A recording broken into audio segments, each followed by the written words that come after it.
Okay, so question from Sunday morning from a couple of weeks ago, Isaiah 7:15. This was the Sunday of the ice storm. So we had a small gathering. We had about 40 in the early service and about 100 in the second service. But given how bad the roads were and the icy conditions, it was really fun to have a gathering of believers that morning.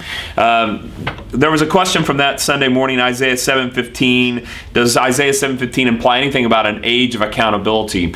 Baptist life historically has this notion of an age of accountability, that there's an age at which a child moves from just an issue of sin, don't sin, right, wrong, but literally becomes accountable to God. And a lot of Baptists have drawn this line in the sand at age 13, bar mitzvah, in the Jewish tradition, that even Jesus seems to honor bar mitzvah by going when he's 12 to the temple.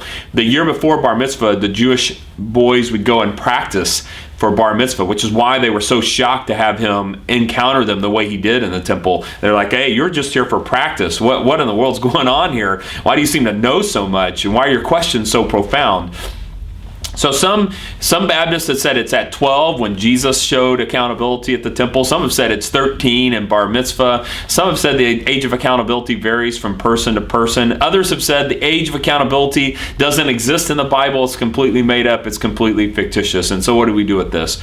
Well, Isaiah 7:15 does say, before the boy is old enough to choose right and wrong. In other words, that there seems to be an age in Isaiah's mind about that. And that's not the only place in the Old Testament or in Scripture. You remember that in Jonah's account, that God tells, when Jonah's mad that God hadn't destroyed Nineveh, God tells him, hey, there's a bunch of little children down there who don't even know their right hand from their left hand. And their implication from that verse also is that there's an age at which children would be too young to be held to account for eternal spiritual matters or judgment or things like that. That being said, there's not in the Bible some explicit verse or age, but there does seem to be a hint in the Scriptures, some strong hints in the Scriptures, that there is an age at which a child is not capable of making moral choices that they would be judged for. It's not to say that a 2-year-old can't rebel, and it's not to say that a 2-year-old can't sin or disobey parents. It is to say that there is an age at which sinning against their parents and the eternal implications of that don't necessarily intersect. Call it age of accountability, call it what you will.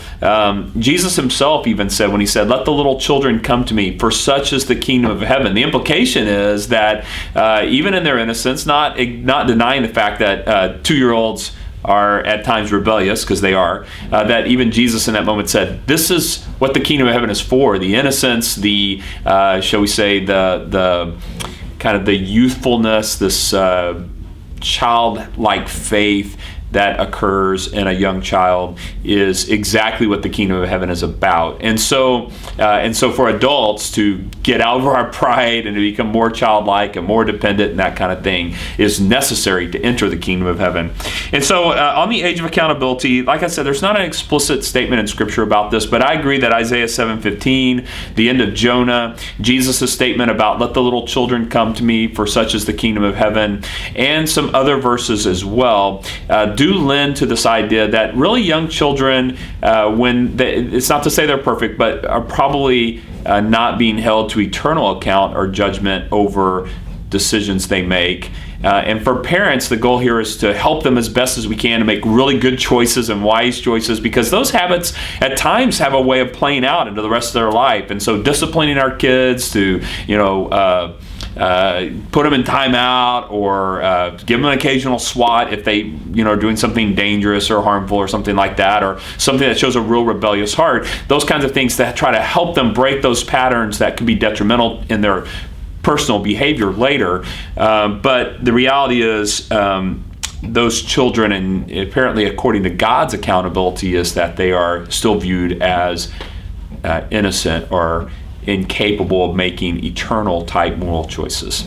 So a good question, and yes, Isaiah 15 might support the age of accountability. I think it probably does. All right, y'all have a good week. We'll see you Sunday.